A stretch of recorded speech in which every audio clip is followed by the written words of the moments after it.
आपके साथ मेघा। आप देख रहे हैं next 9 TV news. A very warm welcome to our special programme.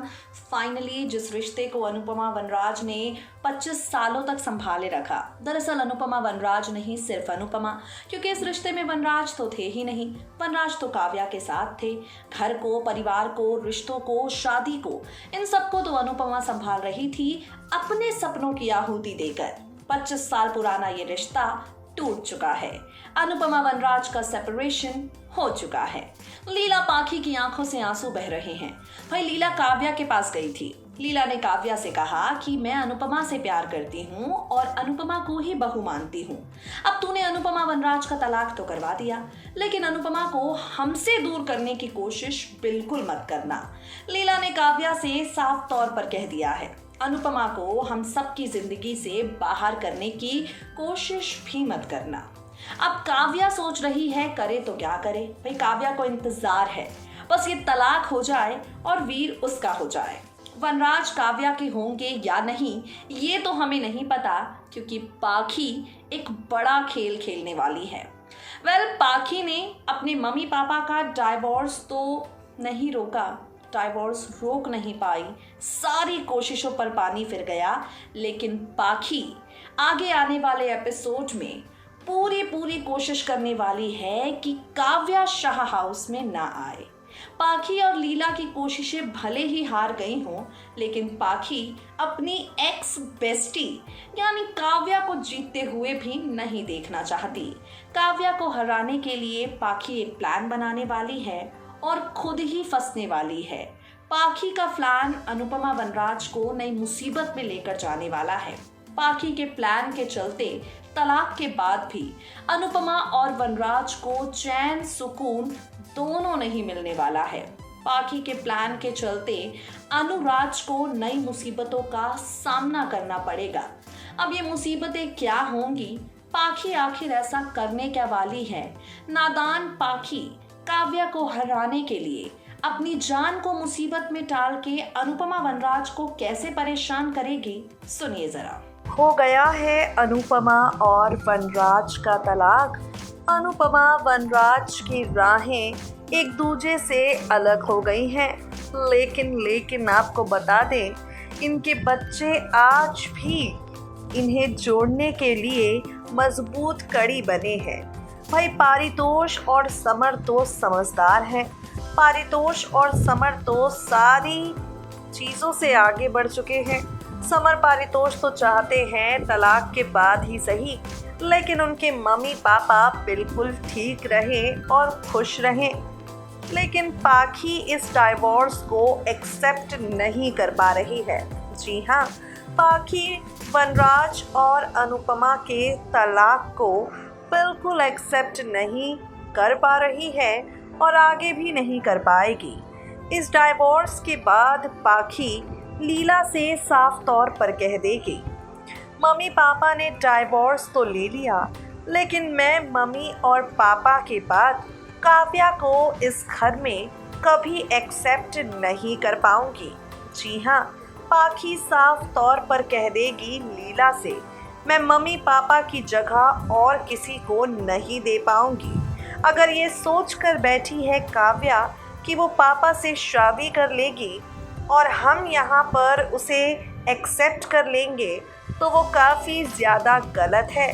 ना तो हमने काव्या को एक्सेप्ट किया है, ना ही मैं काव्या को कभी एक्सेप्ट कर पाऊंगी। लीला भी पाखी का सपोर्ट करेगी। लीला भी कह देगी कि काव्या को मैं भी इस घर की बहू के तौर पर नहीं देखना चाहती। लेकिन अनुपमा पाखी और लीला दोनों से कहेगी कि अब आपको काव्या को एक्सेप्ट करना ही होगा। काव्या और वनराज की शादी करवाइए। ये बात अनुपमा लीला से कहेगी, बापूजी से कहेगी और वनराज से भी कहेगी। अनुपमा काव्या वनराज की शादी करवा के शाह परिवार की बहू काव्या को बनाना चाहती है। जैसे ही ये बात पाखी तक पहुंचेगी, पाखी के दिमाग में एक नया प्लान आ जाएगा। जी हाँ, पाखी जो ये बात जानती है कि उसके मम्मी पापा उसे बहुत ही ज़्यादा प्यार करते हैं, पाखी जो इस बात को समझती है कि अनुपमा और वनराज उसे काफी ज्यादा ही प्यार करते हैं, वो पाखी अब इसी प्यार के बलबूते अनुपमा वनराज को ब्लैकमेल करने वाली है। आगे आने वाले एपिसोड में सबसे पहले पाखी नींद में चलना शुरू कर देगी, नींद में बोलना शुरू कर देगी।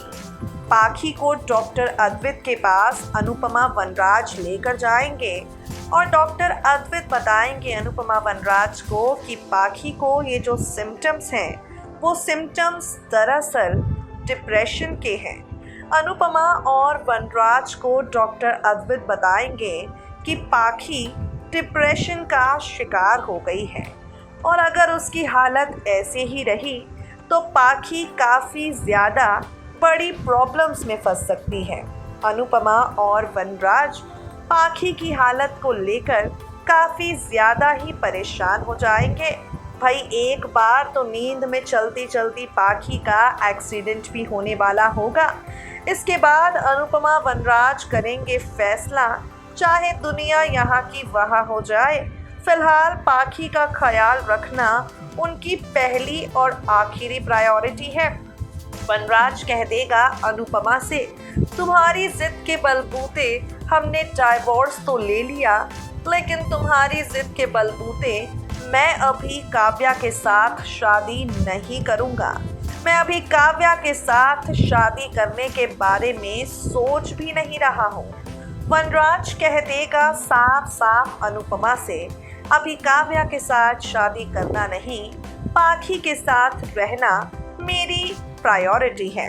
आप आगे आने वाले ट्रैक में देखेंगे अनुपमा वनराज दोनों तलाक के बाद भी पाखी के लिए एक दूसरे के साथ हो जाएंगे, पाखी के लिए एक दूसरे का सपोर्ट करने लगेंगे, पाखी के साथ मिलकर ज़्यादा से ज़्यादा वक्त बिताएंगे। मम्मी पापा दोनों को तलाक के बाद भी एक साथ देखकर पाखी खुश हो जाएगी, खुशी खुशी उन दोनों के साथ रहने लगेगी। अब इंटरेस्टिंग होगा ये देखना कि जब अनुपमा वनराज के सामने ये राज खुलता है कि पाखी ने इस बीमारी का किया सिर्फ और सिर्फ नाटक। जब अनुपमा वनराज के सामने ये राज खुलता है कि पाखी ने डिप्रेशन में जाने का किया था दिखावा, किस मोड़ पर जाती है शो की कहानी। अनुपमा वनराज अब पाखी से हटकर अपनी जिंदगी को लेकर क्या फैसला लेंगे, देखना होगा। तो देखा आपने, पाखी के डिप्रेशन के चलते उसके साथ कोई हादसा ना हो जाए, इन सब के चलते अनुपमा और वनराज डाइवोर्स के बाद भी अभी सारा का सारा ध्यान सिर्फ अपनी बेटी पर देना चाहते हैं। डॉक्टर अद्वित ने भी इन्हें यही सजेस्ट किया है कि फिलहाल आप ध्यान दीजिए सिर्फ और सिर्फ पाखी पर ध्यान देंगे अनुपमा वनराज। काव्या इनके तलाक के बाद भी बाजी हार जाएगी क्योंकि वनराज उससे शादी करने के लिए मना कर देगा और इस बार अनुपमा भी वनराज को सपोर्ट करेगी क्योंकि बात बेटी पाखी की है। इंटरेस्टिंग होगा ये देखना, जब पाखी सिर्फ और सिर्फ नाटक कर रही है ये बात अनुपमा वनराज जानते हैं तो कैसे रिएक्ट करते हैं। अब वनराज रिएक्ट करे या ना करे, लेकिन अनुपमा तो जरूर करने वाली है। उस रिएक्शन के बाद शाह हाउस में क्या बवाल मचता है देखना होगा। फिलहाल के लिए अपडेट प्रोग्राम में इतना ही। We will meet you guys soon. Stay tuned to our channel and stay updated.